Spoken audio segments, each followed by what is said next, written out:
안녕하세요. 오늘도 사연 살롱을 찾아주셔서 감사합니다. 저는 제 인생에 가장 중요했던 순간을 도둑맞았던 한 여성입니다.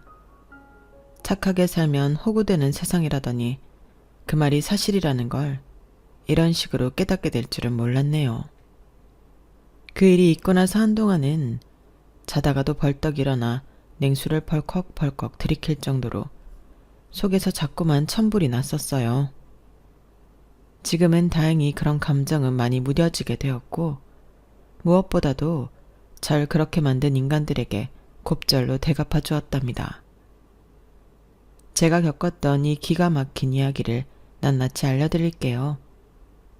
여러분들은 저처럼 당하지 마세요. 저는 어렸을 때부터 피아노를 치던 사람이었어요. 당연히 일찌감치 제 꿈은 피아니스트였고 소시적에는 해외 콩쿠르에도 여러 번 나갔었죠. 피아노를 어렸을 때부터 칠 수 있었던 이유는 저희 부모님이 온갖 레슨비를 감당해 줄 수 있을 만큼 경제적으로 부유하셨기 때문이에요. 부유한 부모님과 차근차근 쌓여가는 수상 경력에 저는 돌이켜보면 참 유복한 유년기를 보낼 수 있었네요.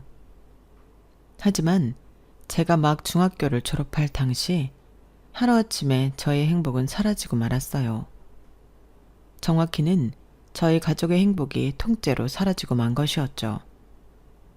성공적으로 사업을 운영하시던 저희 아빠가 현장 답사 중 봉변을 당해 운명을 달리하시게 된 거였어요. 총 7명의 인부가 함께 봉변을 당했을 정도로 큰 사고였고 저희 아빠를 잃은 슬픔과 동시에 유족들의 한서린 비난도 함께 들어야만 했습니다.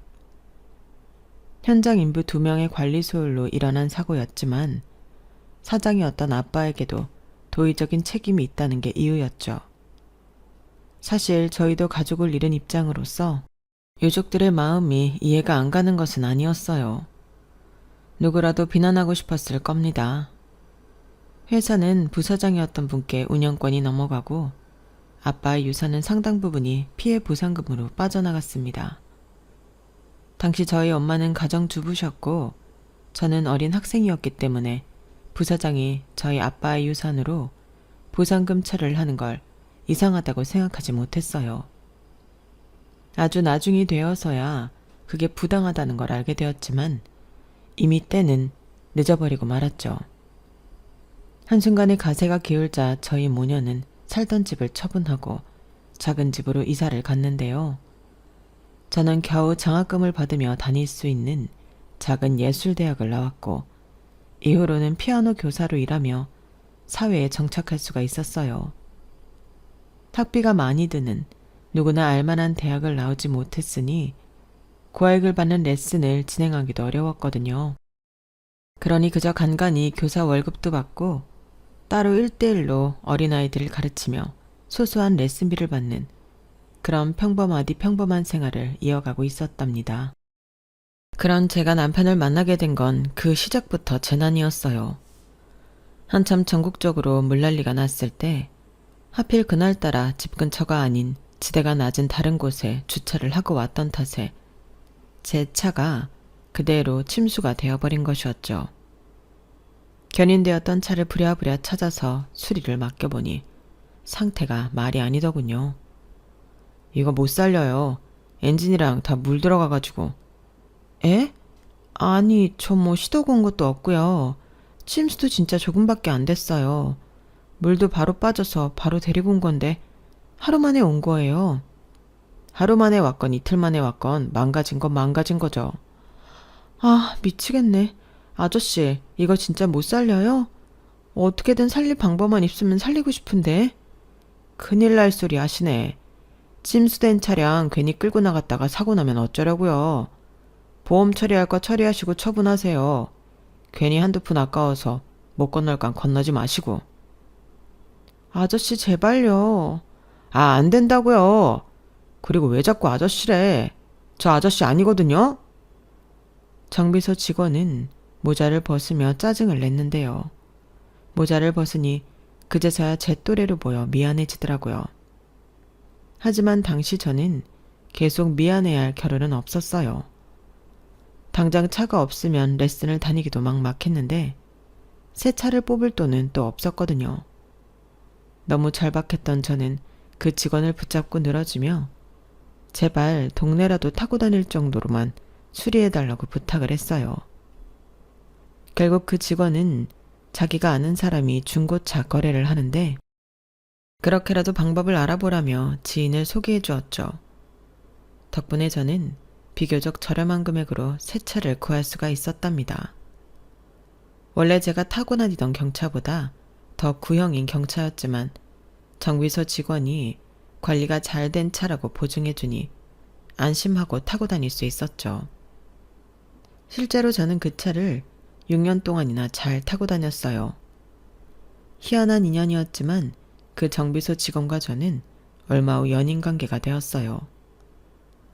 한창 중고차 거래를 하고 점검을 받을 때는 연락을 하다가 모든 일이 끝나고 더 이상 연락할 일이 없어지자 허전해지더라고요. 그 직원도 저와 같은 마음이었는지 보름쯤 있다가 먼저 연락이 왔죠. 저희는 그렇게 만남을 시작하게 되었는데요. 장남인 그 남자와 외동인 저는 둘 다 독립심이 대단한 사람들이었기에 마음이 잘 맞았어요. 둘 다 경제적으로 뛰어난 조건은 아니었지만 성실히 일했고 유행 같은 걸 따라가기보단 진득하니 자축을 하는 편이었고요. 서로 코드가 잘 맞았던 저희는 연애한 지 1년 반 만에 결혼하게 되었답니다. 양가 부모님도 저희의 생활력을 보고 서로 잘 만났다며 결혼을 기꺼이 축하해 주셨어요. 이렇게 예쁜 며느리를 드리게 되다니 얼마나 경사해요. 영희가 누굴 닮아서 이렇게 예쁜가 했더니 사돈이 이렇게까지 고우실 줄은 몰랐네요. 아유, 별 말씀을요. 저야말로 요즘 애들답지 않게 진국인 기태 같은 사이가 생겨서 얼마나 든든한지 몰라요. 어쩜 이렇게 아들을 바르게 잘 키우셨어요? 영희 만나고 철들었죠 뭐. 원래도 우리 아들이 나이에 비해 좀 구주식한 면은 있었지만요. 영희도 보통 야무진 게 아니더라고요. 일도 정말 성실하게 하고요. 둘이 결혼 준비하는 거 보면 참 똑똑하게 잘 하더라고요. 그런 모습 보면 둘이 결혼하고 나서도 잘 맞을 것 같아 참 다행이에요. 제 말이요. 저희는 결혼 이후에도 행복한 나날을 이어갔는데요. 신혼 때야 지나가는 낙엽 한 장에도 까르르 웃으며 행복하게 보냈고 결혼 1주년이 막 지났을 때쯤에는 연달아 경사가 벌어지기도 했어요. 남편이 다니던 정비소가 새로운 지점을 내게 되었는데 그곳을 남편이 통째로 맡게 된 거였죠. 아예 직원도 본인이 뽑고 모든 관리를 본인이 한 거라 사실상 사장이나 다름없었어요. 당연히 남편의 벌이는 껑충 뛰었고요. 남편은 한동안은 집에 잘 들어오지도 못하고 정비소 일에만 매달렸어요. 그리고 그러한 노력의 결실로 원래 다니던 정비소를 뛰어넘을 정도로 큰 수익을 냈답니다. 저는 당연히 기뻤죠. 그 기간 동안 제 일을 하면서도 불평불만 없이 기꺼이 남편을 위한 내조를 아끼지 않고 했어요. 남편 역시 그러한 제 도움에 진심으로 고마움을 표했고요. 남편의 정비소가 자리를 잡았을 때쯤 저희에겐 첫 아이도 찾아왔답니다. 이때는 연이은 행복에 취해 앞으로의 나날도 당연히 행복만 가득할 줄 알았네요. 저는 예쁜 딸을 출산한 이후에 레슨을 모두 관두고 육아에 전념했어요. 그리고 그 시기부터였던 것 같네요. 남편이 조금씩 변하기 시작했던 게요. 저희 딸 돌잔치를 앞두고 남편의 친구들을 만났던 날이었어요. 저는 당시 출산 이후에 몸무게가 13kg나 늘어나 있었는데요. 변명이 아니라 정말 그럴 수밖에 없었던 것이 남편이 정비소 일로 여전히 너무 바빴기 때문에 저 혼자 잠도 못 자면서 육아를 했기 때문이었어요. 동시에 여전히 정비소에서 하루의 대부분을 보내는 남편의 내조도 빠짐없이 했고요. 그러다 보니 온몸이 늘 탱탱 부어 있었고 붓기가 얼마나 심했는지 손가락으로 다리를 누르면 그대로 손가락 자국이 남아있을 정도였다니까요.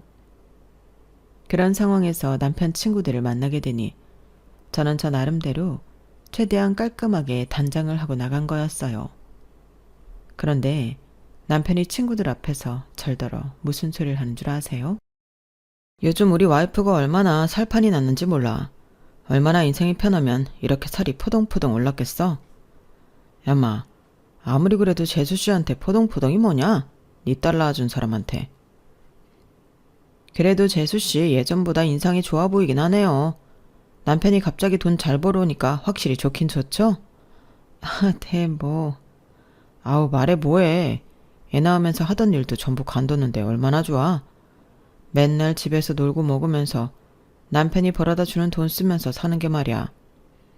어쩔 땐 나도 여자로 태어났으면 좋겠다는 생각도 든다니까?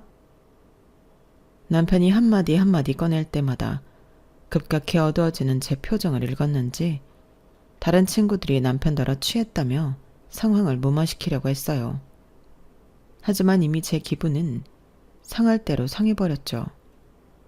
마음 같아서 화를 팍팍 내고 싶었지만 그래도 친구들 불러놓고 예의는 아닌 것 같아서 저는 그 이후 자리가 파할 때까지 간신히 화를 참고 버텼어요.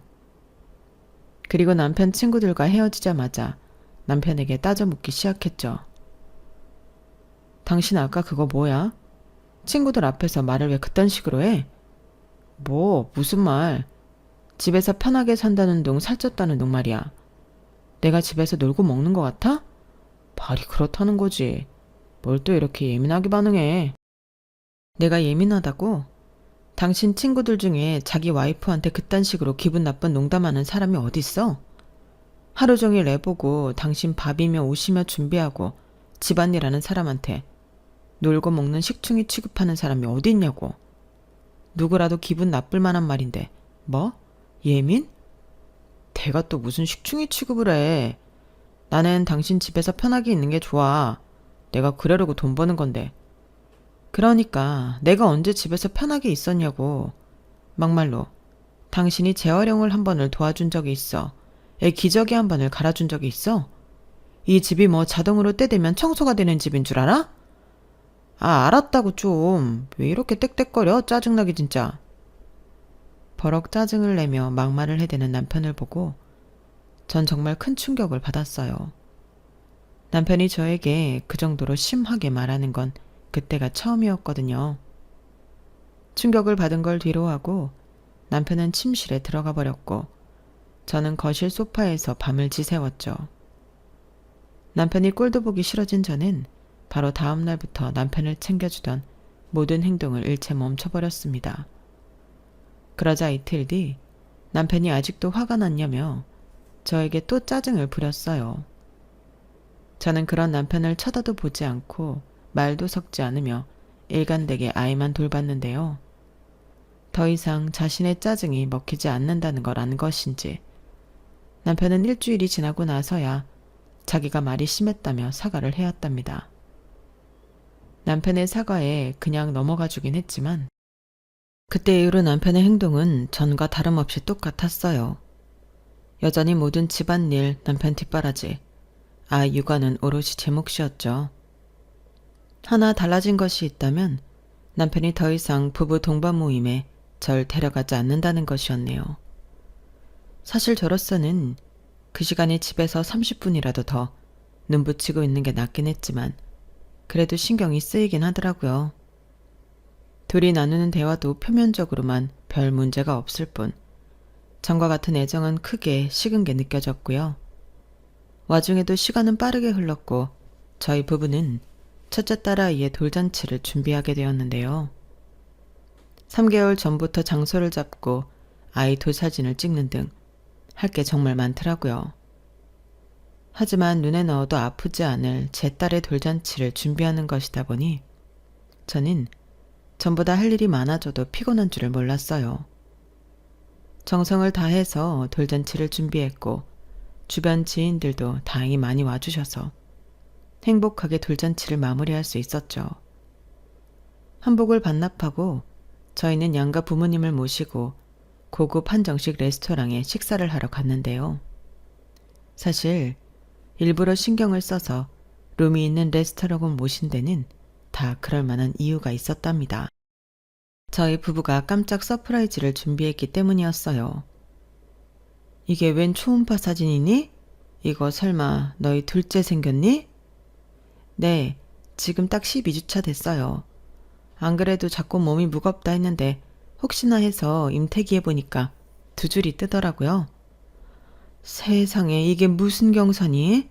너무 잘 됐다. 진심으로 놀라고 기뻐하는 친정엄마와는 달리 시어머니는 조금 깐깐한 표정으로 이런 질문을 하셨어요. 그래, 잘했다. 이번에는 아들이겠지? 시어머니의 한마디에 테이블 위 분위기는 한순간에 싸해졌습니다. 제가 어릴 때면 몰라도 저희가 애 가질 때만 해도 더 이상 남자 여자를 강요하는 분위기는 없어진 지 오래였거든요. 그리고 방금 돌잔치를 마친 첫째 딸이 버젓이 있는 상황에서 굳이 그런 뉘앙스로 그런 질문을 하는 게 저는 이해가 되질 않았네요. 친정엄마 역시 같은 생각이셨던 것 같아요. 곧바로 같이 표정이 굳으시면서 되물어보시더라고요. 왜요? 딸이면 어떻고 아들이면 어때서요, 서둔. 요즘 같은 시대에 설마 아들 낳아야 한다, 뭐 그런 말 하라는 건 아니죠? 저희 애들이 무슨 60, 70년대에 농사짓던 부부인가요? 뭐 사돈댁 같은 집안은 아무래도 이런 문제에 민감하지 않으시겠죠. 저희는 영희 하나만으로 얼마나 행복하게 지냈는데요. 각자 집안 가풍이 다르니까요. 하지만 저희 집안 위치도 생각을 해주셔야죠. 집안 위치라뇨. 무슨 뜻으로 그렇게 말씀하세요? 별 뜻은 없어요. 그냥 저희 집은 이제 막 중산층을 지나 상류층으로 넘어가려고 하는데 사돈댁은 반대인 상황 아닌가요? 외동딸 금이야 오기야 키워봤자 시집 잘 가는 거 말고는 딱히 뛰어난 것도 없고 저희 아들 정비소 물려받으려면 딸보단 아들이 필요하기도 하고요. 누가 들어도 저를 겨냥해서 하는 말에 저와 저희 친정엄마는 제대로 빈정이 상했어요. 저는 그때 처음으로 어른한테 목소리를 높였네요. 어머님, 무슨 말씀을 그렇게 하세요? 요즘 사회에서 잘 나가는 여자들이 얼마나 많은데요. 저도 제 밥벌이 잘하고 살았고요. 그리고 남편이 지금 운영하는 정비소는 엄밀히 따져서 남편 소유가 아니잖아요. 누굴 물려준다고 그러세요? 그거 하나 때문에 성별 차별을 하는 그런 시대착오적인 말씀하시는 건 좀 아닌 것 같네요. 제가 하나하나 전부 반박하며 얘기하자 시어머니는 단박에 꿀 먹은 벙어리 마냥 입을 다무시더군요. 표정은 떫은 감이라도 씹은 것 마냥 일그러졌고요. 분위기는 어색해졌지만 저는 더 이상 시어머니한테는 신경 쓰지 않고 남은 식사를 해치웠어요. 식사 자리가 끝나고 양가 부모님을 배웅해 드린 뒤 저희 부부는 집으로 돌아왔죠. 저는 아기를 잘 재우고 나서 남편에게 가서 물어봤습니다. 어머님이 첫 손주가 딸이라서 싫어하셨어? 왜 나한테 말 안 했어? 뭐 좋은 말이라고 해. 해봤자 아까처럼 싸움이나 나지. 그래도 미리 말해줬으면 좋았잖아. 그랬으면 아까처럼 어머님이 우리 엄마 앞에서 우리 집안이 어쨌네 저쨌네 하는 소리는 그 꼴은 막았을 거 아니야. 미리 알았으면 아까 우리 엄마한테 싸가지 없이 말대꾸 안 했을 거야? 그것도 아니잖아. 엄마가 말하다가 실수 좀 하실 수도 있고 딸보다는 아들을 선호하실 수도 있는 거지. 당시야말로 왜 자꾸 그렇게 예민하게 구는 거야. 그럼 외동딸 하나 키운 우리 엄마 앞에서 딸 키워봤자 이게 안 좋고 저게 안 좋고 하시는데 내가 가만히 있어야 해? 아, 됐다. 당신은 어쩜 집에서 놀고 먹기만 하면서 듣기 싫은 소리는 요만큼도 안 들으려고 하냐? 배가 불러도 유분수지. 맨날 지 생각만 하고. 간만 보면 진짜 이기적인 건 당신이야. 알아? 저는 남편의 그 타령, 그놈의 집에서 몰고 먹는다는 소리를 또 듣자 완전히 이성이 날아가 버렸어요. 저는 제 자신도 한 번도 들어본 적 없는 목소리로 남편에게 소리를 질렀습니다. 그놈의 놀고 먹는다 소리 지긋지긋해. 내가 진짜 놀고 먹는 게 뭔지 알려줘? 어? 나는 여태 애도 키우고 당신도 키운 거나 다름없어. 이 양말 하나 제대로 못 벗는 인간아. 쩌렁쩌렁한 고함을 지른 뒤 저는 분이 삭히지 않아 신고 있던 양말을 벗어서 남편을 향해 냅다 던져버렸어요. 그리고 남편을 있는 힘껏 밀치고 들어가 안방 문을 아예 잠궈버렸죠.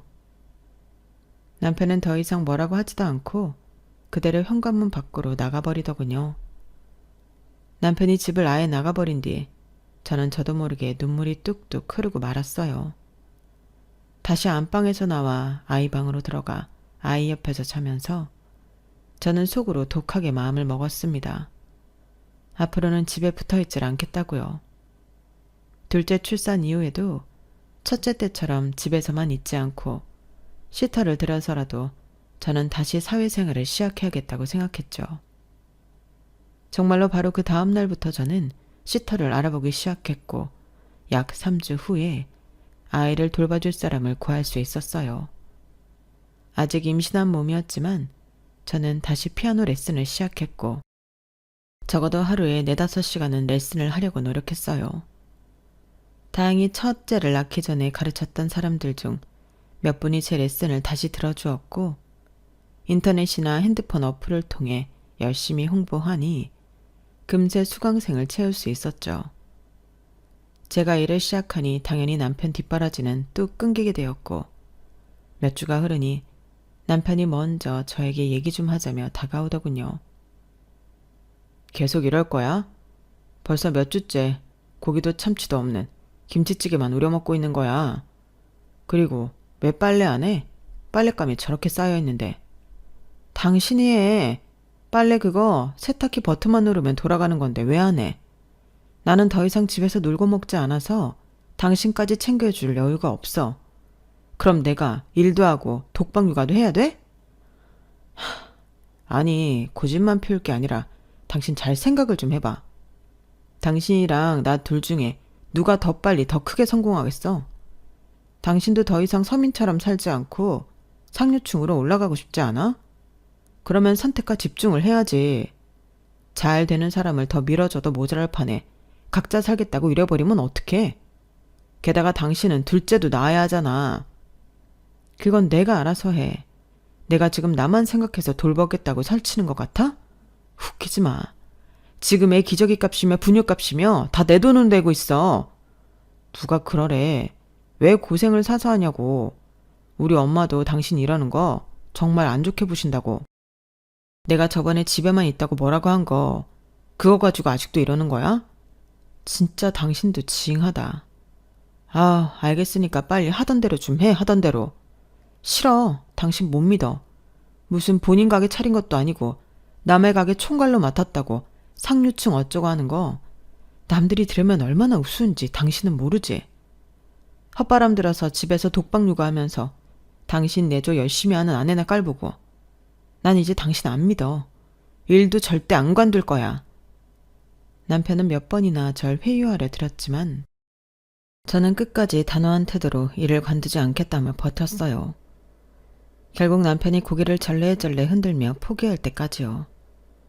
저는 꿋꿋이 레슨을 하며 아이 육아 비용을 계속 제 돈으로 감당했어요. 남편 돈으로만 먹고 산다는 말을 듣는 게 너무나도 싫었거든요. 그리고 남은 돈은 꼬박꼬박 저축했습니다.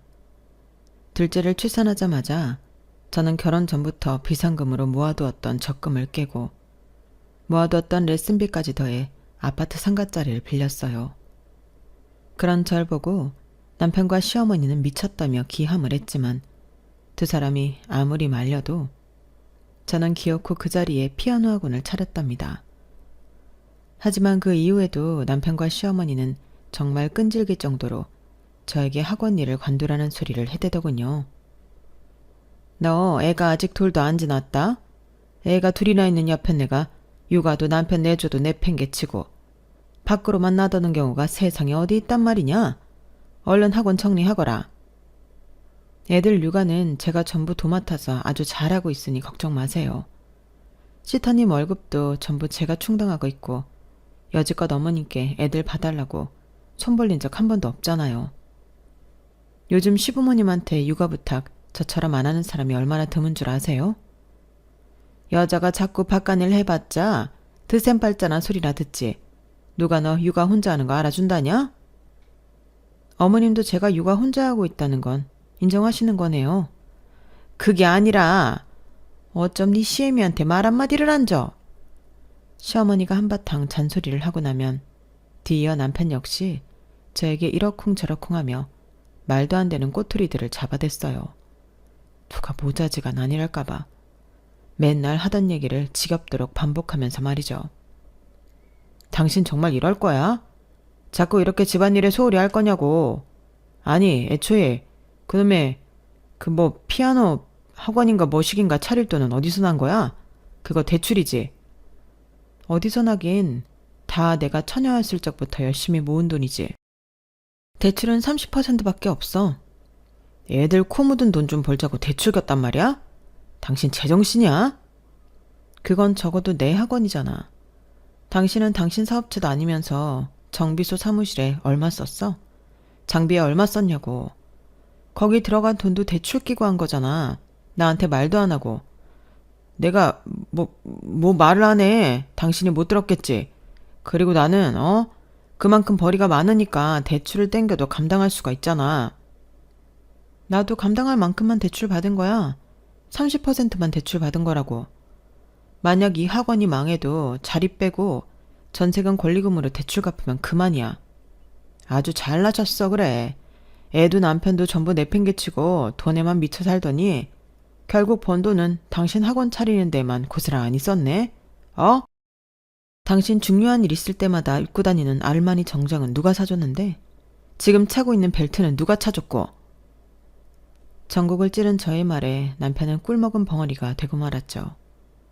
안 그래도 그 두 사람이 제가 스스로 번 돈을 가지고도 뭐라고 할 것 같아 평소 기념일마다 보란듯이 두 사람한테 사치품을 선물해 주었었거든요. 제가 입는 건 양말 한 짝까지 기어 입을지언정 남편과 시어머니한테 책 잡힐 일은 요만큼도 허용하고 싶지 않았기 때문이죠. 그 덕분에 남편은 한마디도 못하고 씩씩대다가 자리를 피해버렸어요. 시어머니와 남편이 그렇게 반대하는 피아노 학원은 날이 갈수록 학생이 많아졌어요. 저는 어린 학생들만 가르치지 않고 저녁에는 성인 수강생들도 모집하기 시작했는데요. 그 전략이 먹힌 것인지 저는 강사를 2명 고용해야 했을 정도로 수강생이 많아지게 되었답니다. 학원 옆 야채상가 자리가 빠질 때 원래 학원이 있던 자리와 옆에 상가 자리까지 아예 매매 계약을 하고 싹 다 리모델링까지 진행했고요. 어느새 저는 남편에게 꿀리지 않을 정도로 큰 돈을 버는 사장님이 되었어요. 그러던 어느 날 평일 낮에는 생전 연락 한 번 안 하던 남편에게서 전화가 오더군요. 저는 한창 레슨 중이었기에 전화를 받지 않고 문자만 보냈어요. 지금 통화하기 어렵다고요. 하지만 남편은 제 문자를 받고도 계속해서 전화를 해댔고 결국 저는 나와서 전화를 받을 수밖에 없었는데요. 왜? 엄마가 쓰러지셨어. 뭐? 지금 엄마 모시고 병원 다녀오는 길인데 파킨슨병 초기래. 파킨슨병이라고? 그럼 치료는 어떻게? 아니 병원에선 뭐래? 아무리 평소 사이가 좋지 않았더라도 파킨슨병이라는 무서운 질병에 걸리셨다고 하니까 머리가 새하얘질 정도로 충격적이었어요. 앞으로 최대한 치료받으면서 진행을 늦추려고 노력해봐야지. 이 병 자체가 완치하긴 어렵다고 하더라고. 일단 지금 집으로 모시고 가는 중이야. 알았어. 오늘은 레슨이 일찍 끝나니까 나도 끝나는 대로 집으로 갈게. 그날 이른 시간에 퇴근을 하고 집에 가니 시어머니가 저희 집 거실 소파에 앉아 계셨어요. 시어머니에게 괜찮냐고 여쭤보니 힘없이 괜찮다는 대꾸만 하고 평소처럼 이런저런 잔소리를 늘어놓진 않으시더군요. 낯설 정도로 조용한 시어머니의 모습을 보고 굉장히 많이 아프신가 보다 생각이 들어 더는 말을 붙이지 않았죠. 남편이 다가오더니 시댁보다 저희 집이 병원과 더 가까우니 앞으로는 저희 집에서 같이 지내줘야 할 것 같다고 하더군요. 저는 조용히 남편을 안방으로 따로 데려갔어요. 병원에 얼마나 자주 가시는데 이렇게 갑자기 같이 살게 되면 우리 집엔 애들도 둘이나 있는데 오히려 힘드시지 않겠어? 애들 있는 거랑 엄마랑 무슨 상관이야. 애들이랑 어머님이랑만 있으면 이래저래 애들 챙겨줄 일이 생길 수도 있잖아.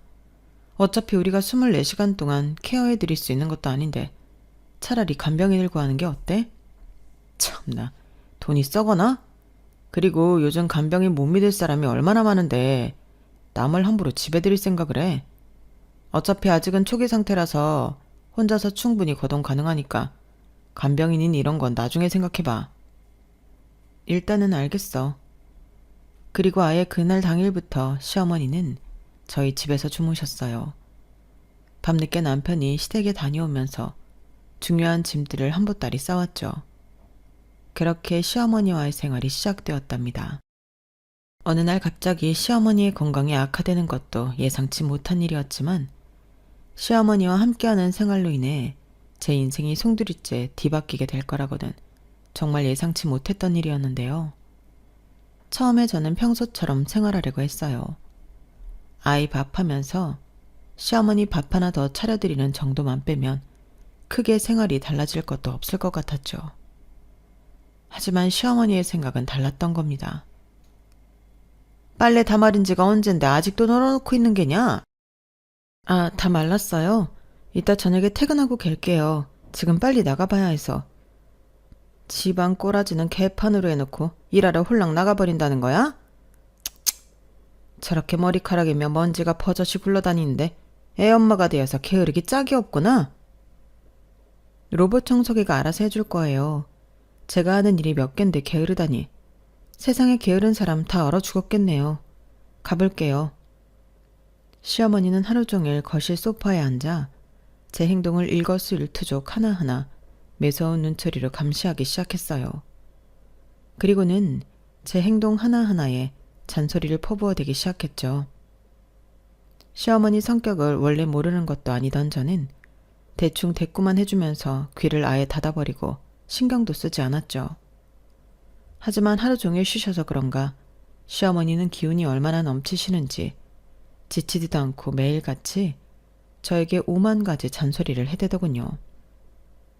아픈 시어머니한테 맘먹고 대들 수도 없으니 그냥 무시하려고 해도 시간이 지날수록 저도 점점 노이로제가 걸리는 것 같았어요. 왜 해가 다 졌어야 집안에 기어들어오는 게냐? 내가 몇 번을 말해. 애들 시터한테 맡기지 말라고 말이야. 애들이 어린이집에서 돌아오는 시간에는 애 엄마가 직접 애들 데리고 와서 씻기고 먹이고 해야 할 것 아니냐? 애들 먹이고 입히는 돈 벌어오고 있는 중이잖아요. 그만 좀 하세요. 하루 이틀도 아니고 대체 언제까지 그러실 거예요? 일하려고 저희 집에 들어오셨어요? 네가 아주 돈 좀 번다고 기세가 등등하더니 아픈 시애미한테도 대바라진 소리 하는구나. 아유, 내가 죽어야지. 내가 죽어야지. 괜히 이 나이까지 살아서 몸은 몸대로 아프고 며느리한테 구박은 구박대로 당하는구나. 애들 앞에서 말씀 함부로 하지 마세요, 좀. 시어머니는 집안이건 바뀌건 애들이 있던 말건 신경 쓰지 않고 비난을 퍼부어댔죠. 그리고 저에게만 잔소리를 하시는 것도 아니었어요. 저희 아이들을 몇 년 동안이나 가족처럼 돌봐주셨던 시터 이모님께도 똑같이 잔소리를 해대셨죠. 결국 시어머니의 비난을 견디다 못한 시터 이모님은 이를 관두게 되셨어요. 결국 아이들의 육아와 시어머니가 시키는 집안일이 다시 온전히 제 몫이 되고 말았죠. 남편은 이 모든 일을 별거 아닌 걸로 취급하며 여전히 자기는 손끝에 물 한 방울 안 묻히겠다는 입장을 고수하더군요. 애 볼 사람이 없으면 당연히 애 엄마가 와서 봐줘야지. 그럼 그냥 내버려둬? 애들 아직 학교도 안 갔는데? 그럼 애 아빠는? 우리 애들한테 엄마만 있고 아빠는 없어? 이번 달부터 방학이라 수강생이 더 늘었다고. 나도 지금 몸이 10개라도 모자라. 어쩜 이런 상황에서 당신 혼자 집안에서 손가락 하나 까딱 안 하냐? 그리고 어머니도 점점 식사하는 것도 힘들어하시고 혼자 씻기도 어려워하셔. 내가 어떻게 이걸 혼자 다 감당하냐고. 그럼 남자인 내가 시켜드려? 그리고 당신은 정 힘들면 강사를 더 고용하던지 하면 될 거 아냐. 당신은 사장이고 나는 아닌데 당연히 나는 근무 시간 유동적으로 못 빼지. 그럼 퇴근하고 와서라도 좀 도와야 하는 거 아니야? 내가 지금 몇 달째 하루에 4-5시간밖에 못 자고 일하고 있다고. 제가 아무리 힘들다고 해도 남편은 들은 척도 하지 않았어요. 너무 힘들었던 저는 간병인이라도 불러 할 일을 줄여보려고 했지만 부르는 족족 시어머니의 횡포로 보름을 멋버티고 나가버리더라고요. 애들이라도 없었으면 야반도주라도 하고 싶은 마음이 굴뚝 같더라니까요.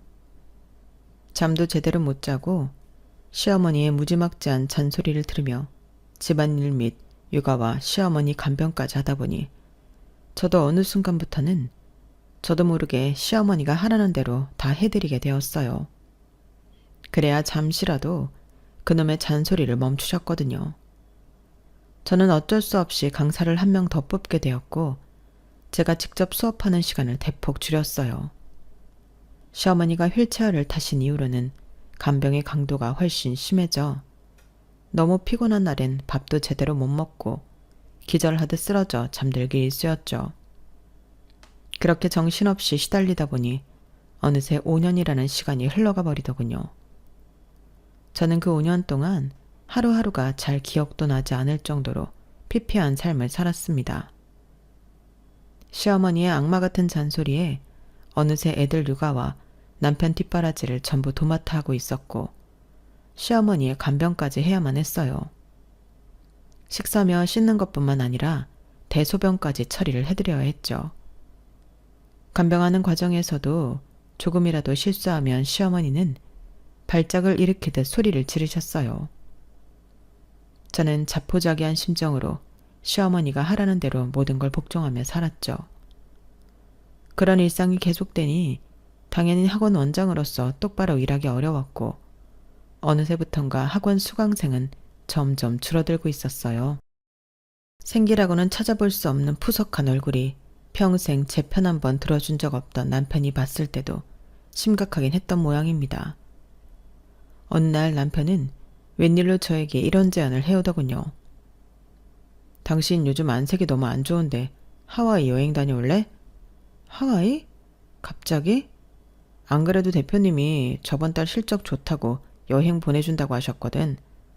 그냥 상여금으로 달라고 하려다가 당신 요즘 너무 힘들어하는 것 같아서 와이프한테 얘기해보고 오겠다고 했어. 거기 휴양지니까 같이 가서 좀 쉬고 오는 게 어떨까 하고. 당신이 웬일이야? 그런 제안을 다 하고.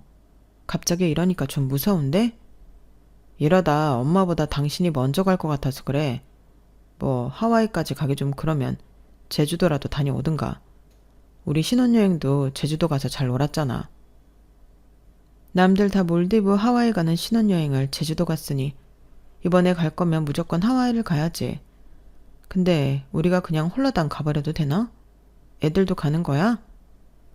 애들은 장모님한테 잠깐 부탁하고 엄마는 간병인 며칠만 구하면 되잖아. 솔직히 남편의 제안은 도저히 거절할 수 없을 정도로 너무 달콤한 제안이었어요. 일단 너무나도 쉬고 싶었고 남편과의 해외여행도 난생 처음이기에 한 번쯤은 갈 명분이 충분하기도 했거든요. 3박 4일 중 단 하루만 제대로 쉬더라도 그동안 쌓여있던 피로가 싹 다 풀릴 것만 같았죠. 결국 저는 남편의 제안을 받아들였고 저희는 일주일 뒤에 같이 하와이 여행을 다녀오기로 했답니다. 여행날 당일 아침 일찍 아이들을 친정에 맡기고 온 뒤에 저희는 곧바로 공항으로 출발할 채비를 했어요. 그런데 참 이상한 것이 그렇게 벗어나고 싶었던 집인데 막상 3박 4일 동안 집을 비우려고 하니까 왜인지 모르게 너무 마음이 불안하더군요. 저는 간병인한테 계속 여러 사항을 당부하고 또 당부하면서 좀처럼 발을 떼질 못했죠. 겨우 인천공항으로 이동해 공항 라운지에 들어서는데 불안감이 너무 심해지는 거예요. 여보, 안 되겠어. 나 너무 걱정돼. 뭐? 걱정할 일 없다니까. 괜히 돈 받고 간병해주는 전문가겠어? 좀 믿고 맡겨봐. 애들은 잘만 맡겼으면서 왜 그런데? 몰라. 그래도 느낌이 전혀 달라. 당신은 당신 엄마인데도 걱정이 안 돼? 요즘 들어 부쩍 아프단 소리를 많이 하셨단 말이야. 그럼 환자가 아프다고 하지 안 아프다고 해? 걱정 붙들어 매고 이제 좀 들어가자. 도저히 안 되겠어. 당신 혼자 가. 나는 집에 다시 갈래. 제 말에 남편은 굳은 표정으로 저를 잠시 쳐다보더니 이내 한숨을 쉬며 자기도 안 가겠다며 절 따라오더군요. 저는 그런 남편을 몇 번이나 밀어내며 괜찮다고 혼자 여행 다녀오라고 등 떠밀었지만 남편은 꿋꿋이 절 따라왔죠. 결국 저희는 다시 차에 올라타 집으로 돌아갔습니다. 티켓이 아깝다는 생각도 당연히 있었지만 집으로 돌아가기 시작하자마자 마음이 한결 가벼워지는 걸 느꼈어요. 돌아가는 길에 저는 간병인한테 문자를 보냈는데요. 저희 여행 안 가고 그냥 집으로 돌아가기로 했어요. 지금 어머님은 어떠세요? 그러자 간병인에게서 곧바로 답장이 왔는데 너무 깜짝 놀랄 만한 내용이었어요. 저도 잘 모르겠네요. 두 분 나가시자마자 저에게 하도 나가라고 성하셔서요. 결국 그냥 나왔습니다. 그게 무슨 말씀이세요? 어머님은 환자인데 환자가 나가라고 한다고 그냥 나가시다뇨. 간병인이시면 그런 상황에서 나가면 안 되는 거 아니에요? 어머님이 치매 환자는 아니시잖아요. 그리고 제가 수많은 파킨스병 환자들을 간병해 드렸었는데 어머님은 뭔가 증상이 이상하세요. 집에 가서 직접 한번 보세요. 제가 정말로 필요 없을 것 같아서 나온 거예요. 저는 간병인의 무책임한 행동에 너무 화가 난 나머지 마지막 문자는 제대로 읽지도 않았어요. 다시 불안증이 밀려오기 시작했고 그날따라 운전을 천천히 하는 남편을 닥달하며 저희 동네까지 왔죠. 남편은 집 근처에 다 도착해서도 자꾸만 어디 들렀다 가자는 등 딴청을 피우려고 했고 속이 터질 것 같던 저는 남편이 차를 갓길에 세웠을 때 그냥 냅다 차에서 나와 집으로 뛰어가 버렸죠. 당시 저는 제 자신이 왜 그렇게 불안한지 이해할 수가 없었는데요. 나중에 알고 보니 제가 그동안 너무 시어머니한테 정신적으로 당하며 집에 붙어 있으라는 소리를 귀에 딱지가 박힐 정도로 듣다 보니 그런 비정상적인 불안증이 생긴 거라고 하더라고요. 남편은 뒤늦게 절 따라오려고 했지만 차를 버리고 갈 수가 없어서 다시 차를 빼느라 시간이 걸리는 듯 했어요. 그 사이 저는 집에 도착해 현관문을 열고 들어갔죠. 그 사이 얼마나 세뇌를 당했는지 간병인도 저도 없으면 시어머니 초상이라도 치르게 될 줄 알았네요. 하지만 제 눈앞에 펼쳐진 장면은 저의 그런 상상과는 전혀 다른 모습이었어요. 저는 문을 연 상태 그대로 충격을 받고 돌처럼 굳어지고 말았죠. 시어머니는 휠체어에 앉아있지도 않았고 팔 다리를 못 가누시지도 않았어요. 너무나 평범한 모습으로 서서 어떤 아줌마와 깨르르 웃으며 수다를 떨고 있더라고요. 시어머니는 절 발견하자마자 눈이 탁구공만큼 커져서 입을 딱 벌리고 말을 더듬거렸어요. 네가 여긴 어떻게? 어머님, 어떻게 두 다리로 서 계세요? 아니, 이분은 누구세요? 아, 이분이 며느님이시구나. 안 그래도 지금 상가짜리 계약하려고 했는데 원장님이 직접 와주시다니 잘 됐네요. 근데 오늘 어디 멀리 가신다더니 일정이 취소됐나 봐요? 상가짜리 계약이요? 그게 무슨 말씀이세요? 피아노 학원 자리요. 지난달에 내놓으셨던. 뭐라고요? 제 학원을 누가 내놨다는 거예요? 예, 나가. 일단 나가거라. 어른들 얘기하는데 방해하지 말고. 제가 어딜 나가요? 지금 제 학원을 파내마내 하고 있는데 내가 너무 어이가 없어서 그동안 병인이 뭐니 하면서 아팠다는 것도 다 거짓말이었어요? 지금 너무 잘 움직이고 계시네요. 저희 며느리는 신경 안 쓰셔도 돼요. 어차피 저희가 실제 주인이라. 일단 도장만 찍으시면 상황 정리되는 대로 연락 다시 드릴게요. 미쳤어요? 지금 이게 대체 무슨 상황이에요? 저한테는 며느님이 원해서 매도하는 거라면서요. 그게 다 거짓말이었어요? 이건 명백한 사기예요? 누가 뭘 원해요? 아니에요. 절대 아니에요. 전 이런 계약이 있는 줄도 몰랐고 절대 그 자리 팔 생각 없었어요. 내가 지난 몇 년 동안 학원도 제대로 못 보고 하루 종일 어머님 간병에만 시달렸는데 그게 다 사기였어요? 지금 가족한테까지 사기를 친 거예요? 장장 5년을? 시어머니는 입술을 파르르 떨며 뭐라 말도 못하고 어버버거렸어요. 그 꼴을 보니 저 스스로도 감당하기 어려울 정도로 엄청난 분노가 치밀어 올랐죠. 그때 남편이 집 안으로 뛰어들어왔어요. 남편은 돌아오자마자 시어머니한테 버럭 짜증을 내더라고요. 아, 엄마, 왜 전화를 그렇게 안 받아? 내가 2시간 내내 엄마한테 전화를 몇 통 했는 줄 알아? 남편의 말에 시어머니는 그제서야 두리번거리면서 핸드폰을 찾느라 허둥거렸어요. 남편은 저에게 다가오더니 무지막지한 손으로 제 손목을 잡고 안방으로 끌고 가려고 했죠. 뭐야, 미쳤어? 이거 안 놔? 잠깐만 들어가 있으라고. 진작 이렇게 했어야 했는데. 아, 빨리 안 들어가. 그쪽은 도장 찍을 준비하고 있어요. 남편은 저를 안방으로 끌고 가면서 상가자리를 계약하려던 아줌마께는 기다리고 있으라며 소리를 버럭 질렀어요.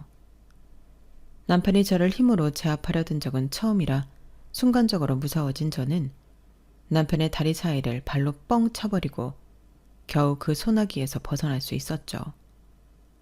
남편은 그대로 허리를 접으며 꼬꾸라졌어요. 야, 이 미친놈아. 지금 나 몰래 내 학원을 팔아치우려던 것도 모자라서 폭력까지 행사하겠다는 거야? 아무리 네가 못돼 처먹은 놈인 줄은 알았어도 어떻게 이렇게까지 극악무도한 짓을 벌일 수가 있어? 어머님도 그래요. 내가 그동안 먹여주고 씻겨주고 기저귀까지 차면서 저를 가둬두려는 이유가 대체 뭐예요? 대체 어디까지 나를 착취할 생각이었냐고요? 남편은 여전히 바닥을 구르고 있었고 시어머니는 대답도 못하고 우물쭈물 거리다가 이판사판이라고 생각했는지 저에게 그대로 달려들더군요. 저는 머리채가 한 움큼 잡혀서 버둥거렸어요. 네가 진작에 며느리 노릇 똑바로 했으면 우리도 이렇게까지 안 해. 이게 다 너 때문이라고. 그때 누군가 현관문을 쿵쿵 두드리는 소리가 들렸고 저희 가족을 지켜만 보던 아줌마가 후다닥 현관문을 열었어요. 그러자 경찰 2분이 급하게 들이닥쳤죠.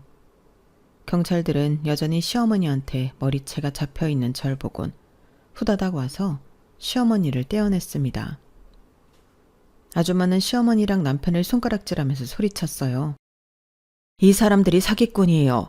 저 남자가 이 여자분을 방 안에 가두려고 했고 저 할머니가 여기 이 여자분 머리채 일방적으로 잡은 거예요. 저 2사람이 가해자입니다. 뭐가 가해자야? 아줌마는 아무것도 모르면 닥치고 있어요. 계약하기로 해놓고 파기한 건 그쪽이잖아. 피해자는 우리라고. 벽을 짚고 일어서는 남편이 아줌마를 향해 고래고래 소리를 지르자 경찰은 그런 남편을 단번에 제압하며 수갑을 채웠어요. 시끄러워요. 지금 그쪽은 현행범으로 체포된 거라고요.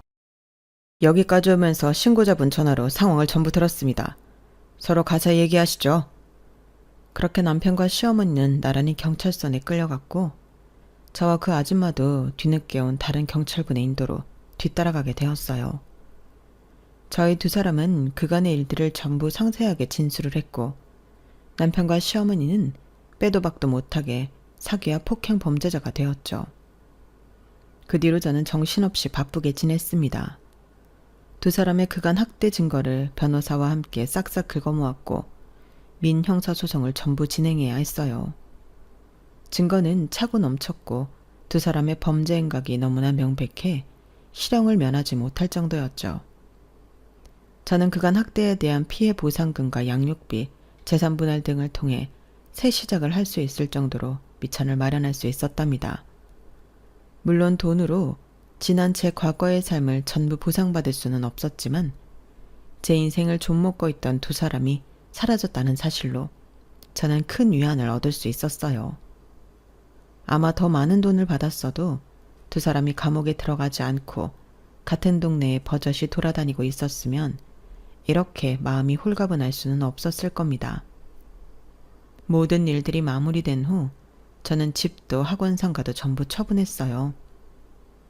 아무리 모든 일들이 잘 끝났어도 그 집만 들어가면 시어머니의 망령이라도 깃들어 있는 것처럼 안 좋은 기억들만 되살아났거든요.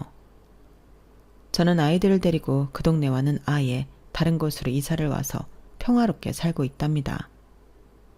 새로운 동네에서 피아노 학원을 차리고 일하고 있는데요. 처음엔 너무 오랜만에 일만 하다 보니 조금 뚝딱거렸지만 지금은 다시 감을 되찾고 열정적으로 학생들을 가르치고 있어요. 저희 아이들도 열심히 키워내고 있고요. 지난 몇 년간의 삶은 끔찍할 정도로 힘들었지만 인생사 사용지마라는 말처럼 지금은 오히려 더 균형 잡히고 행복한 삶을 살고 있어 다행이라는 생각뿐이에요. 혹시나 아직 자신을 갉아먹고 있는 벌레 같은 인간들과 함께 계신 분들이 있다면 부디 제 이야기를 듣고 하루빨리 그 사람들에게서 탈출하시길 진심으로 바랄게요. 제 이야기는 여기까지입니다. 들어주셔서 감사합니다. 건강하시고 무엇보다 매일 행복하세요. 여러분, 사연 댓글에 응원과 현명한 조언 부탁드려요. 좋아요와 구독은 저에게 큰 힘이 됩니다. 오늘도 좋은 일 가득하세요.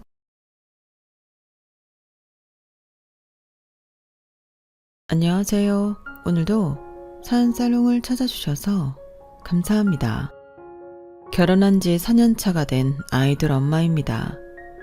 남편과는 2년간의 연애 끝에 결혼하게 되었고 싸우며 맞춰가는 과정도 있었지만 나름대로 둘만의 방식으로 잘 극복해가며 평온하고 행복한 결혼 생활을 하고 있어요.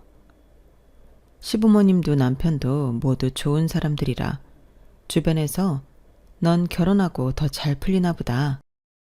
시댁복이 있는 것 같다는 소리를 참 많이 들었거든요. 그런 제가 이런 곳에 사연을 쓰게 될 줄은 몰랐어요. 집안일을 할 때 틀어놓고 들으면 적적함이 덜해서 좋아하던 채널이었는데 보통은 남편이나 시댁과의 갈등의 사연으로 많이 등장하곤 했으니까요. 그런데 제가 간과하고 있던 존재가 있더라고요.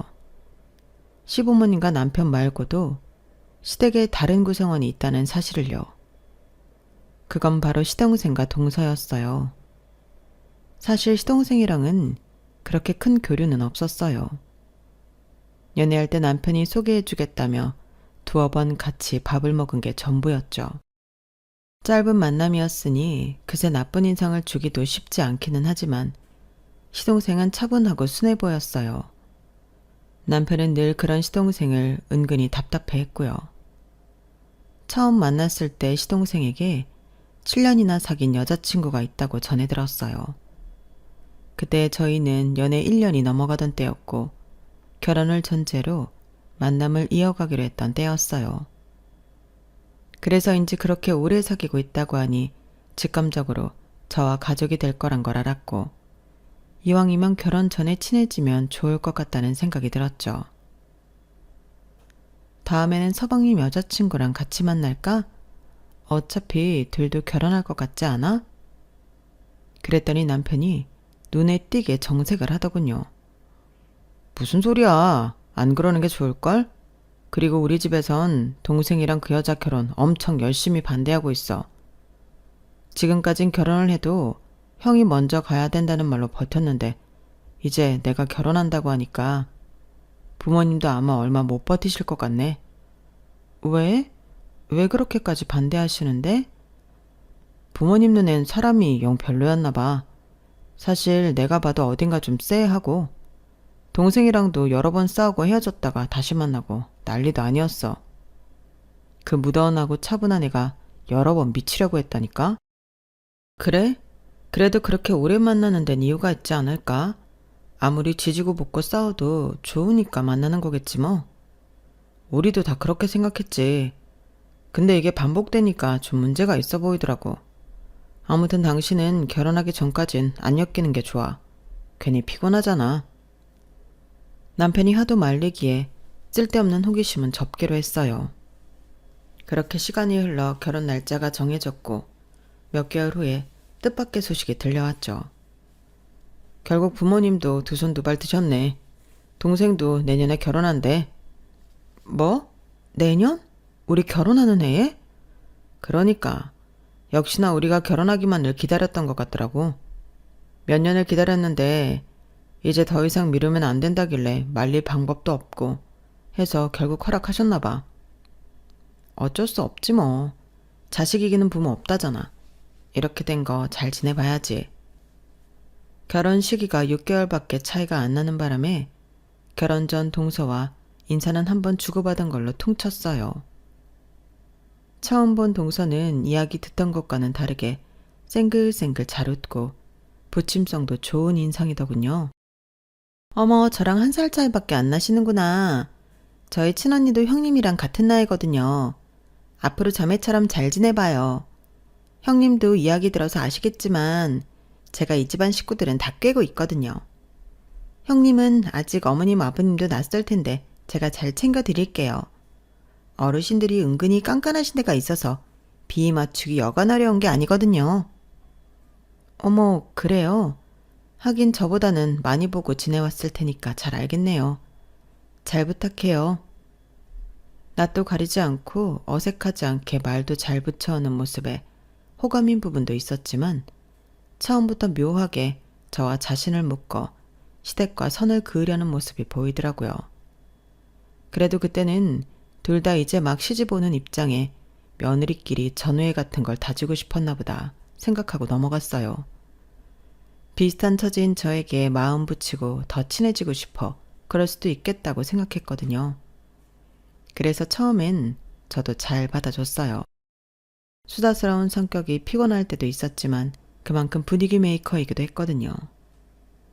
하지만 둘 다 결혼식을 올리고 본격적으로 시댁 행사에 참석하게 된 후부터 동서는 조금씩 제게 선을 넘나드는 질문을 하기 시작했어요.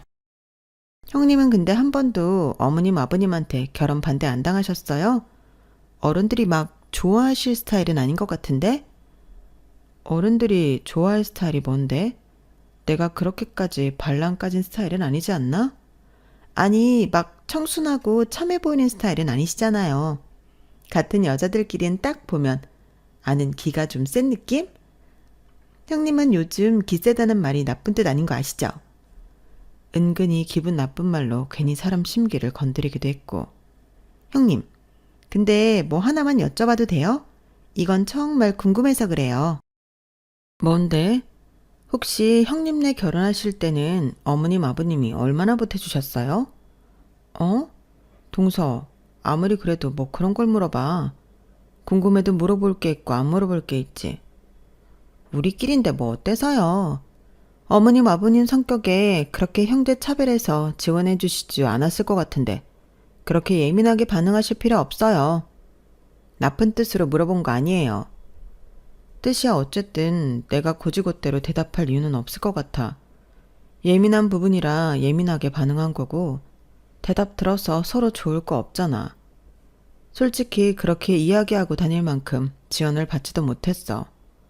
어머님 아버님도 자수성가하신 분들이라 우리도 자립하길 원하셔서 남편이랑도 다 상의 마치고 결혼했고 나도 그게 당연하다고 생각해서 시댁에 딱히 뭘 바라진 않았어. 네? 정말요? 어머님 아버님이 형님 좋아라 하시는 이유가 있구나. 결혼하면 자립하는 게 당연하긴 하지만 언젠가부터 그게 당연하지 않은 세상이 되었잖아요. 더군다나 저희 시댁 같은 경우는 잘 사는 편이기도 하고 자립도 말이 쉽지 현실이 그렇지가 않잖아요. 아무튼 동서네가 얼마나 지원받았는진 몰라도 이런 질문은 삼가해줘. 나도 별로 동서네가 얼마나 지원받았는지 알고 싶지도 않고 궁금하지도 않아. 저희도 얼마 지원 못 받았어요. 형님도 아시잖아요. 어머님 아버님이 저 결혼 반대하신 거. 혹시나 저 밉다고 남편이 받아야 할 돈도 못 받고 결혼한 거 아닌가 좀 신경이 쓰이더라고요. 그래서 여쭤봤어요. 있는 사람들이 더 한다는 말이 그냥 있는 말인 줄 알았는데 아니네요. 남편 어릴 때 얘기 들어보면 넉넉하게 자랐길래 좀 보태주실 줄 알았는데 형님이랑 아주버님한테까지 그렇게 아끼셨을 줄이야. 좀 그렇긴 하네요. 하다 결혼할 때 얼마나 받았는지까지 물어보더군요. 친근함을 가장해서 그런 걸 알아내려고 하는 태도가 정말 속보이고 싫었죠. 그렇다고 대놓고 싸워서 집안 분위기 망칠 정도는 아니니 그냥 너무 가깝게 지내지 말아야겠다 정도로 생각하고 있었어요. 서로 거리를 좁히지 않으려고 조심했음에도 동서는 종종 눈살을 찌푸릴 만한 언행을 보이더군요. 한 번은 시댁에 꽤 큰 일이 터졌어요. 은퇴 후 모 아파트 경비원으로 일하고 계시던 아버님께서 주민들의 싸움에 휘말려 다리를 크게 다치게 되신 일이 있었어요. 술에 취한 주민들의 싸움을 말리려다 잘못 세게 밀쳐지며 발을 헛디디셨고 큰 통증을 호소하셨어요. 병원에 가보니 인대가 늘어나 한 2달은 깁스를 하며 물리치료를 받아야 한다고 판정받았어요. 어머님도 놀라셨고 식구들 모두 큰 충격에 빠졌죠.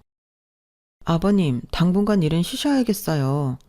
그래요, 이 다리로 어떻게 일을 하겠어요. 아유, 그래도 그만한 곳이 없는데. 이제 일 욕심 좀 그만 내려놓으세요.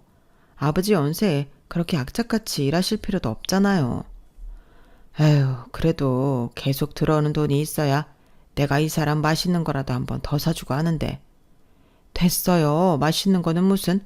나이 다 들어서 먹고 싶을 만큼 먹을 거 다 먹고 살았지. 이제 안 먹어도 돼. 아버님은 다리를 다치시고 당장 당신의 몸 회복보다 어머님 걱정부터 하시더라고요. 그 모습이 이상하게 집에 돌아오는 내내 마음에 걸리더라고요. 그래서 남편에게 먼저 말을 꺼냈어요. 우리가 어머님 아버님 용돈 좀 보내드릴까? 아버님 나을 때까지만이라도. 응? 그래도 괜찮겠어? 아무래도 신경이 쓰여서. 아까 좀 알아보니까 경비일은 은퇴하신 분들이 지원자가 많아서 아버님 나을 때까지 기다렸다가 다시 채용해주지는 않을 것 같더라고. 아버님도 그 걱정을 하시는 것 같아서. 어머님 아버님이 경제적으로 여유가 있으신 거랑 별개로 들어오던 돈이 있다가 안 들어오는 건 또 다른 문제잖아. 그럼 나야 좋지. 안 그래도 나도 엄마 아버지 표정 보니까 마음이 안 좋던 참이거든.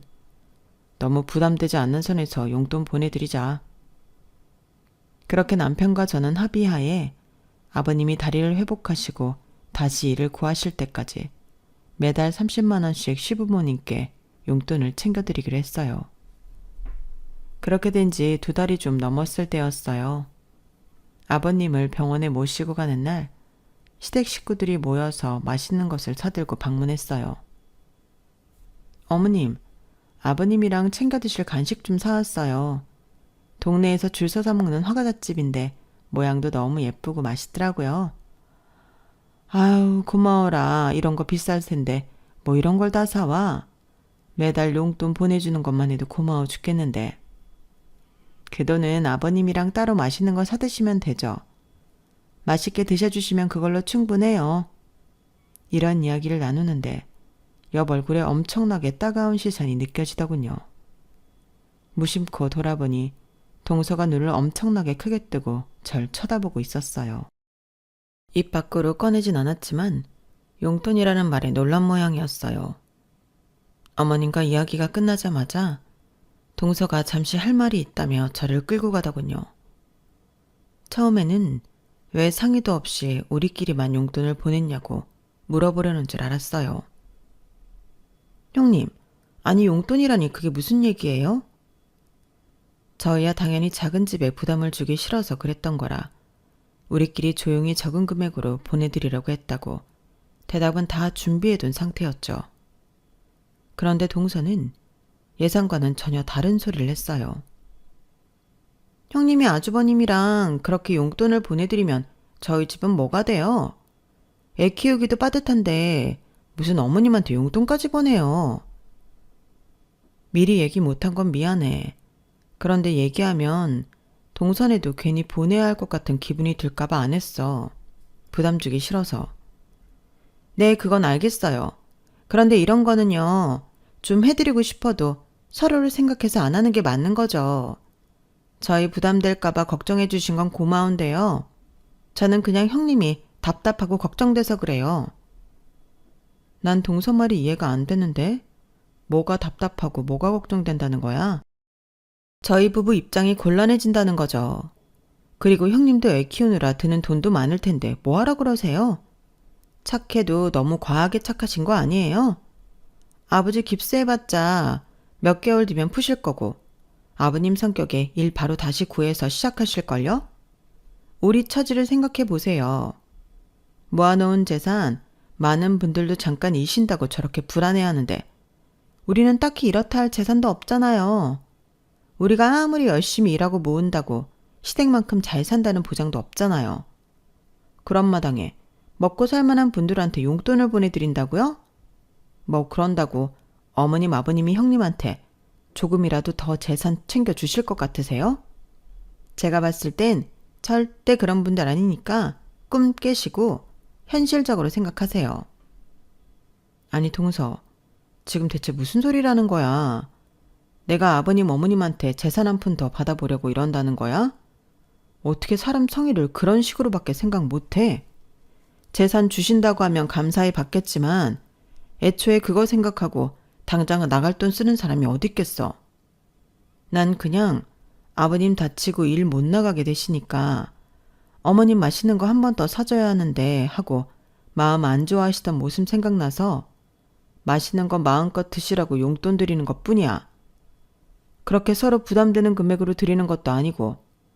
동서가 뭔가 착각하고 있는 것 같은데? 그래요? 그럼 얼마 드리고 있는지 물어봐도 돼요? 그걸 왜 물어? 동서도 드리게? 부담 안 되는 선이 어느 정도인지 궁금해서요. 금액적인 거 묻지 말아줄래? 전에 말했듯이 불편한 질문은 대답하기 싫어서. 네, 그런 것도 말씀 안 해주시면서 재산 때문에 잘해드리는 거 아니라는 말을 어떻게 믿으라는 건지 모르겠네요. 참나, 동서, 왜 아무것도 아닌 걸로 이렇게 사람 속을 뒤집어? 그렇게 우리가 재산 더 받을까봐 걱정이 되면 동서도 시부모님 좀 챙겨. 같이 잘해드리면 아무 걱정 없잖아. 그 대화 이후로 저를 대하는 동서의 태도는 한층 더 불량해졌어요. 사람이 호의를 베푼 걸 어떻게든 시댁의 재산과 연결지어서 난리치는 꼴이 정말 기가 막히고 어이가 없더군요. 그렇게 한바탕 싸우듯 이야기하고 자리로 돌아와서는 180도 태도를 바꿔서는 어머님 팔짱을 끼고 아양을 떨더군요. 어머님, 다음부터는 저희도 용돈 보태서 드리려고요. 형님네만 계속 용돈 드리면 너무 부담될까 봐서요. 아유, 그럴 것 없다. 너희가 이렇게 우리를 잘 챙겨주니 그 마음이 참 고맙고 예쁘구나.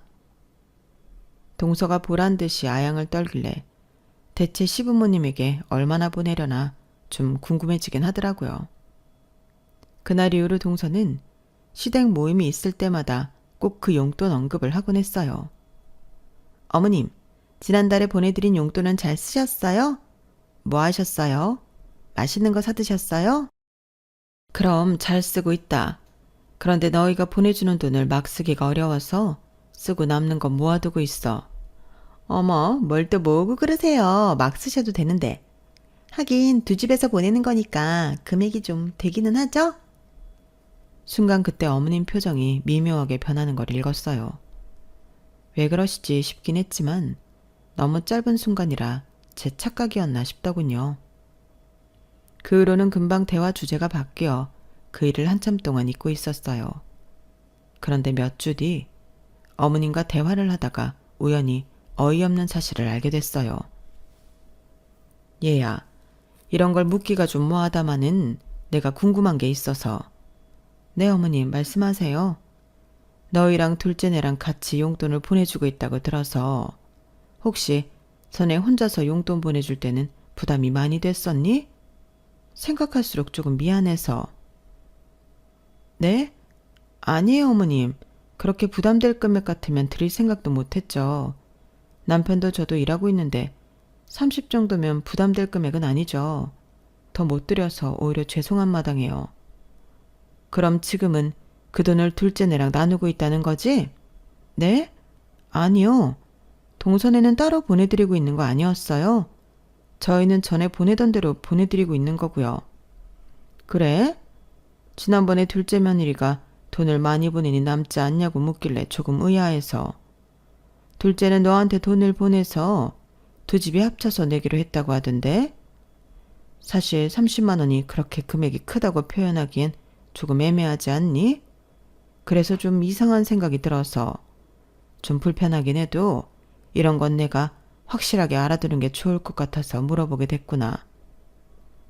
어머님이 이야기를 듣고 경악을 금치 못했어요. 알고 보니 동서는 전혀 용돈을 드리지 않고 있으면서 저희 집에서 용돈을 많이 드린다고 제멋대로 추측한 모양인지 어머님 아버님께는 그 돈을 본인도 같이 포함해서 내고 있는 거라고 이야기한 것 같더라고요. 시댁에서도 큰 금액이 남느니 뭐니 까불어대길래 동선에도 저희랑 비슷한 액수로 용돈을 보내드리고 있나 보다. 그 정도로만 생각하고 있었는데 어머님께서 혹시나 동서가 제게 보내고 있다던 돈이 어디로 가고 있는 건가 이상하다 싶어서 물어보셨던 거예요. 하마터면 집안 전체에 큰 오해가 번질 뻔했던 거죠. 정말 어이가 없고 기가 막혀서 동서에게 따지려고 했지만 남편이 뜯어 말리더군요. 당신이 참아. 어차피 재수씨 저런 사람인 거 말로만 안 하지. 우리 식구들 다 알아. 저렇게 염치 없고 뻔뻔한 태도 때문에 우리 가족이 못마땅해 했던 거고. 그래도 어떻게 은근슬쩍 저런 거짓말을 쳐. 진짜 이건 완전 선 넘었지. 어머님이 안 물어봤으면 어쩔 뻔했어. 얼마나 떵떵거리고 살았겠냐고. 어차피 저런 거짓말은 금방 들통나게 되어 있어. 엄마도 진실을 아셨으니 다음부턴 한 번 더 의심해 보시겠지. 남편이 위로해줬지만 별로 위로가 되진 않더라고요. 동서의 만행은 그뿐만이 아니었어요. 아버님의 산재처리나 보험금 서류 정리를 해야 하는데 어머님께서 바쁜 아들들 대신 시간적 여유가 있는 며느리들이 처리해줬으면 하시더라고요. 아마 어머님께서는 육아만 하고 있는 동서가 처리해주길 내심 바라고 하신 말씀 같았어요. 저는 아이를 키우면서 프리랜서로 일을 받아서 하고 있던 터라 상대적으로 여유가 없는 편이었거든요. 다행히 동서도 바로 알아들었는지 웬일로 자기가 하겠다고 나서더군요. 어머님, 형님은 바쁘시니까 제가 해드릴게요. 아유, 그래주면 너무 고맙지? 어머님도 동서가 선뜻 하겠다고 할 줄은 예상 못하셨는지 눈에 띄게 기뻐하셨죠. 그렇게 그 문제는 동서와 서방님이 알아서 하겠거니 싶어 저는 완전히 잊어버리고 있었어요. 서너 달쯤 지났을 때 어머님에게 전화가 한 통 왔어요. 신청 서류 일부가 누락됐는데 계속 서류를 못 받아서 처리가 안 되고 있습니다. 네? 우리 며느리가 다 냈을 텐데요. 어머님은 깜짝 놀라셨고 그대로 동서에게 전화를 걸었다가 제게 전화를 하셨어요. 첫째야, 네가 서류 처리해 주기로 했다면서 처리가 아직도 안 되고 있다고 연락을 받았는데 어떻게 된 거냐? 네? 어머님, 그건 동서가 해주기로 했던 건데 저는 완전히 손 떼고 있었어요. 그치? 나도 그래서 둘째한테 먼저 전화를 했었는데 그땐 그렇게 이야기하고 둘이서 따로 이야기했다면서 네가 맡기로. 이건 또 무슨 소린지 뚜껑이 확 열리더군요. 어머님이야 동서 말을 고지고대로 듣고 전화하신 거니 더 드릴 말씀도 없었어요. 어머님, 동서가 뭔가 또 착각했나 보네요. 그때 이후로 둘 사이에서 전화 한 통 오간 적 없어요. 제가 전화해서 잘 이야기해 볼게요. 그대로 동서에게 전화를 하는데 몇 통을 해도 안 받더군요. 결국은 퇴근한 남편에게 부탁해서 서방님한테 전화를 건 후 전화를 바꿔달라고 한 후에야 동서와 겨우 통화를 할 수 있었어요. 동서, 이게 또 무슨 소리야?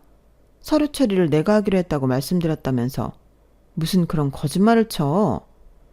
아니, 형님 정말 죄송한데 저도 까먹었어요. 형님도 육아하니까 아시잖아요. 애 낳고 나면 더 깜빡깜빡 하는 거요. 그게 지금 변명이 된다고 생각해? 그래, 사람이 깜빡할 수도 있어. 그럼 어머니한테 솔직하게 말씀드리고 얼른 처리해 드리는 게 순서 아니야? 저도 해보려고 했는데 잘 모르겠더라고요. 그래서 말인데 이렇게 된 거 형님이 해주시면 안 돼요? 내가 하는 건 다른 문제고 난 지금 동서가 어머님한테 내 탓으로 거짓말 친 걸 따지고 있는 거잖아. 내 말이 이해가 안 돼? 그래요. 형님 핑계 좀 됐어요. 근데요. 그럼 제가 제 잘못이라고 말하면 뭐가 해결돼요? 안 그래도 시부모님이 저 미워하는데 여기서 더 미워하라고요? 언니는 평소에 사이가 좋으시니까 이 정도 실수는 했다고 해도 귀엽게 봐주실 거 아니에요. 저도 여기서 더 미운 털 박히기 싫어요. 그래서 형님 좀 팔았어요. 윗어른이 돼서 그 정도는 이해해 줄 수 있는 거 아니에요? 사람이 어쩜 이렇게 뻔뻔할 수 있는지 말문이 턱 막히더군요. 여기서 더 말해봤자 내 입만 아프지 도저히 말이 통할 것 같지 않은 논리였어요. 어쨌든 다음부터는 거짓말 치지 마. 아무리 동서가 미움받기 싫었다고 해도 그건 변명이 안 돼. 가족끼리 오해 살 수 있는 문제 만드는 거 아니야.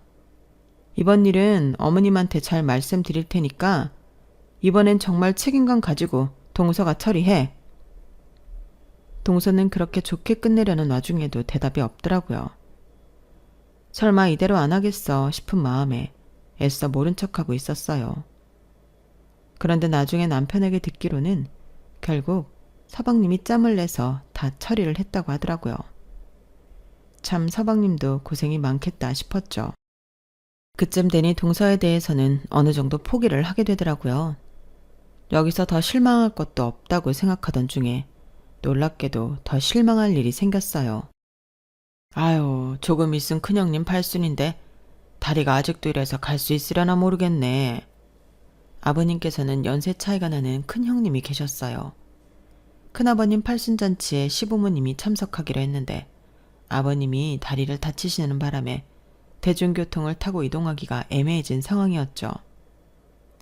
택시 타고 가면 되지 뭐. 거기까지 택시 타고 가기에는 비용이...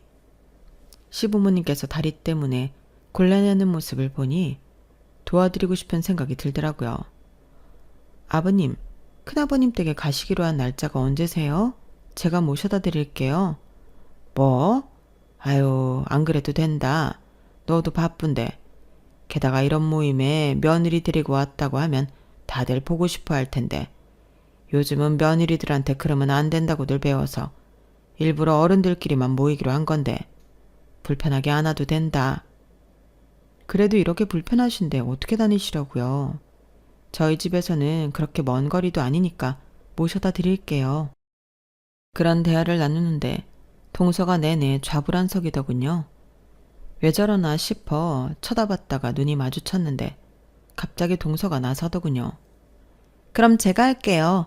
형님 바쁘신데 지난번에 제가 착각한 것도 있고 죄송해서 제가 모셔다 드릴게요. 괜찮아 동서, 내가 하면 돼. 신경 쓰지 마.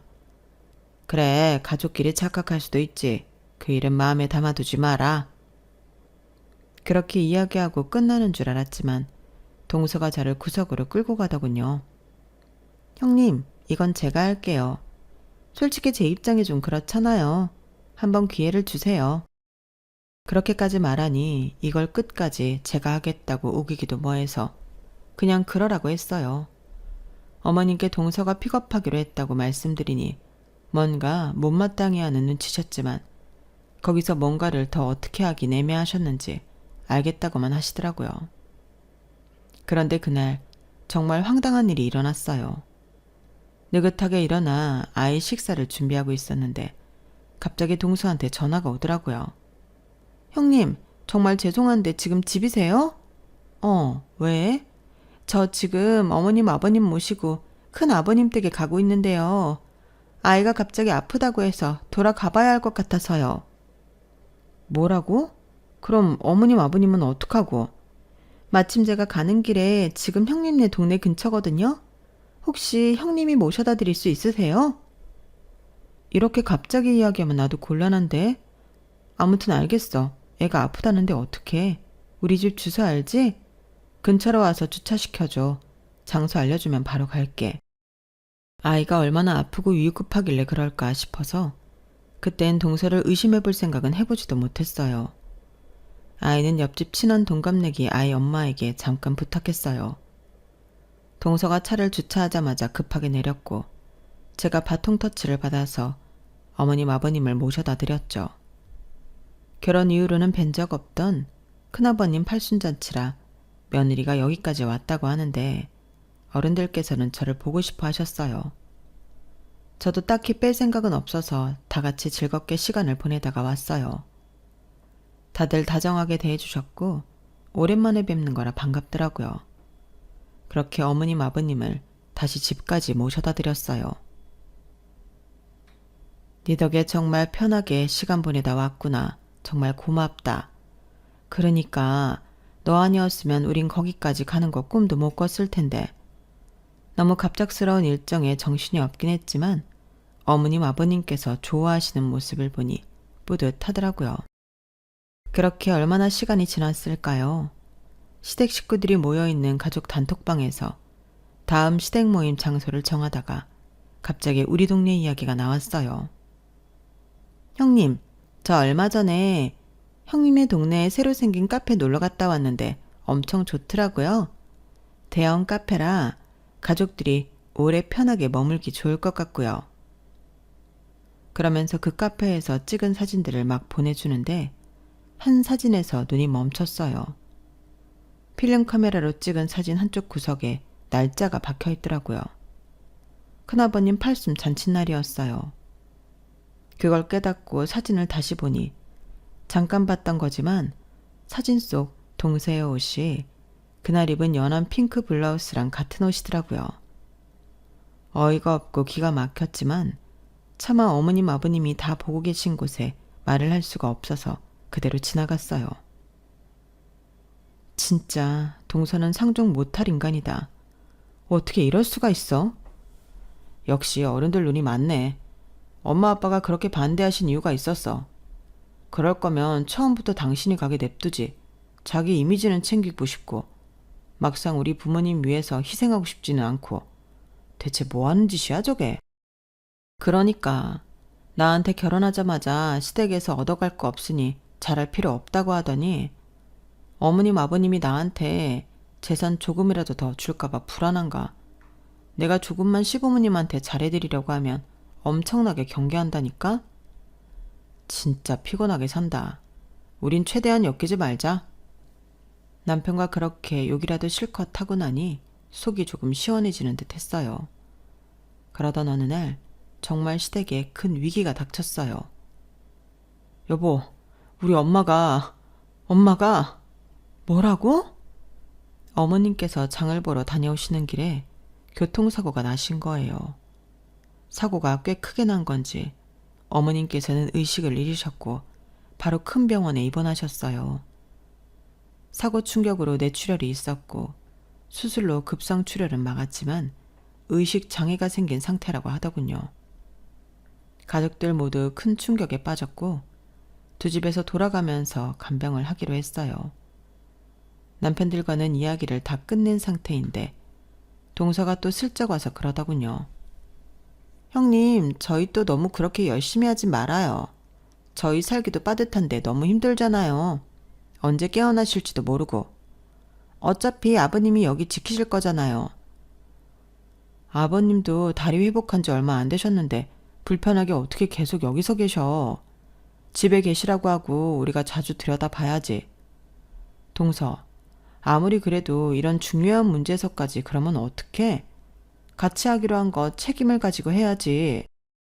아, TV 보면 식물인간 되고 혼수 상태인 가족 포기 못해서 온 가족이 골로 가던데. 혹시나 우리도 재수 없으면 그렇게 될까봐 그래요. 혹시나 그런 상황 오면 살 사람은 살아야죠. 그리고 솔직히 간병이 얼마나 길어질지도 모르는데 너무 처음부터 정성 들이면 금방 지치잖아요. 전 저희 생각도 해야 된다는 뜻이었으니까 너무 오해는 마세요. 오해 말라던 말과는 달리 동선에는 자주 간병을 빠졌어요. 가끔 서방님이 와서 들여다보긴 했지만 동선은 각양각색으로 아이 핑계를 대면서 오지 않았죠. 아니, 재수씨 해도 너무한 거 아니야? 할 건 해야지. 나도 말을 해봤는데 도통 듣질 않아. 미안해 형. 됐다. 그런 아내 만난 것도 네 복이지. 우리가 그렇게 말렸는데 적어도 너라도 엄마한테 최선을 다해.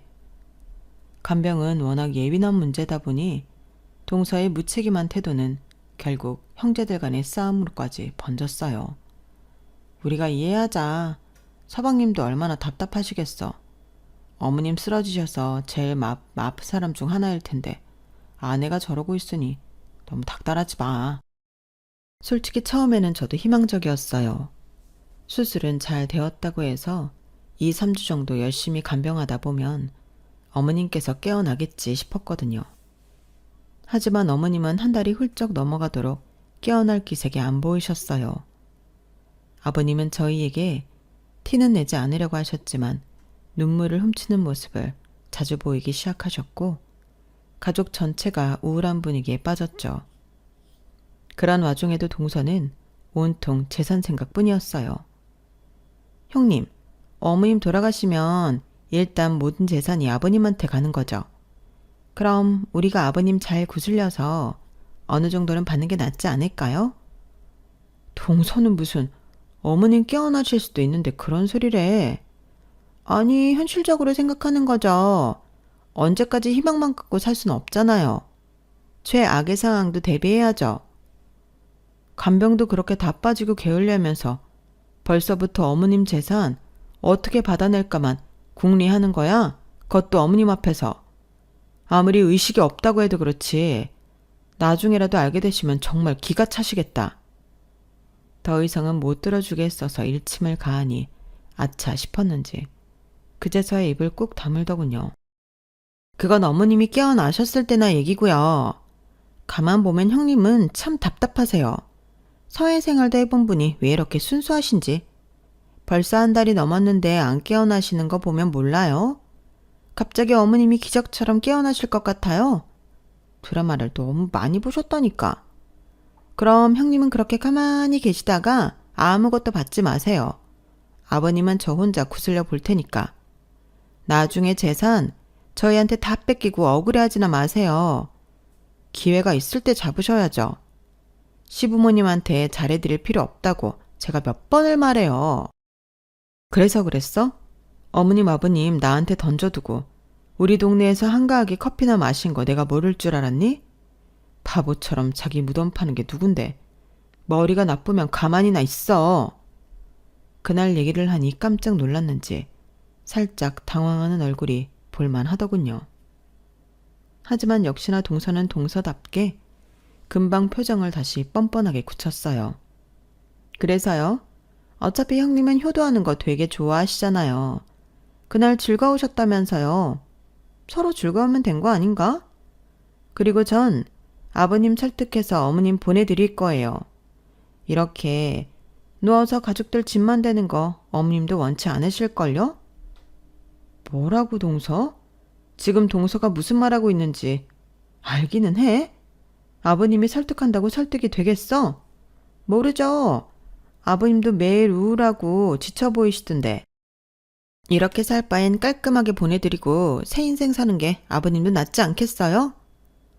목구멍까지 욕이 올라오려던 찰나 갑자기 꿈 같은 일이 벌어졌어요. 죽은 듯 누워만 계시던 어머님께서 갑자기 벌떡 일어나 동서의 뺨을 후려치셨어요. 그 순간 너무 현실성이 없어서 영화 속 슬로우 모션처럼 느껴지더군요. 어머님. 동서도 어안이 벙벙하고 놀라서 뺨을 붙잡고 울음까지 터뜨렸어요. 너 인연 보자 하니까 뭐?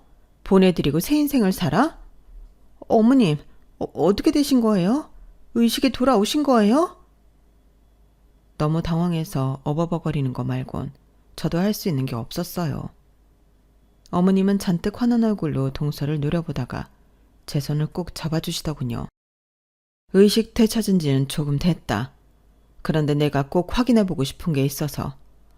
아, 어지러워라. 어머님께서는 갑자기 무리하셨는지 살짝 어지러워하셨어요.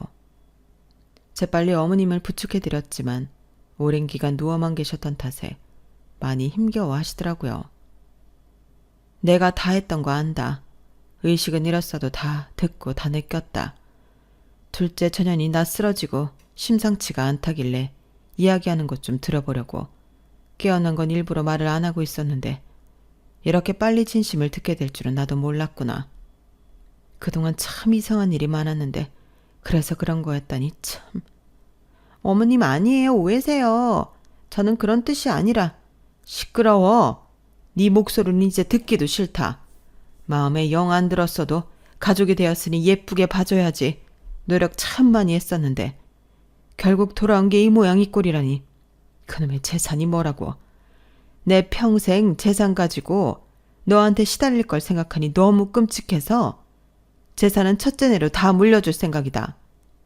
네, 네? 뭐라고요, 어머님? 어머님, 그렇게 안 하셔도 되세요. 아니다. 내가 이렇게 쓰러져 보니 알겠다.